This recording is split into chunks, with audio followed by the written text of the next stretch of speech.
खेल के मैदान से आपको खबर दें, बोल ने क्रिकेट वर्ल्ड कप में पाकिस्तान टीम की नाकिस कारकर्दगी का सबब तलाश कर लिया।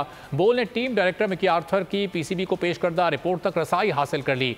मिकी आर्थर के मुताबिक बाबर आजम का खिलाड़ियों से रवैया कौमी टीम की शिकस्त की वजह बना है। अब्बास शब्बीर की रिपोर्ट देखिए। वाले क्रिकेट वर्ल्ड कप के दौरान पाकिस्तान टीम में क्या चलता रहा, ड्रेसिंग रूम का माहौल कैसा था, बोल ने खोज लगा लिया। टीम डायरेक्टर मिकी आर्थर ने अपनी तफसीली रिपोर्ट में होशरुबा इंकशाफ कर डाले। मिकी आर्थर के मुताबिक बाबर आजम वर्ल्ड कप के दौरान बहुत मगरूर रहे, पूरी टीम को साथ चलाने में नाकाम रहे, साथ ही खिलाड़ियों से भी उनका रवैया अच्छा न था। बाबर आजम खिलाड़ियों से ज्यादा बातचीत नहीं करते थे। बतौर कप्तान बाबर आजम टीम के लिए परफॉर्म नहीं कर सके। टीम डायरेक्टर के मुताबिक मेगा इवेंट के दौरान बाबर आजम किसी की बात मानने के लिए तैयार नहीं थे, अपनी मर्जी से फैसले करते थे, जिसका नुकसान नाकामी की सूरत में पूरी टीम को हुआ। सब्सक्राइब करें और बेल दबाएं ताकि कोई खबर रह न जाए।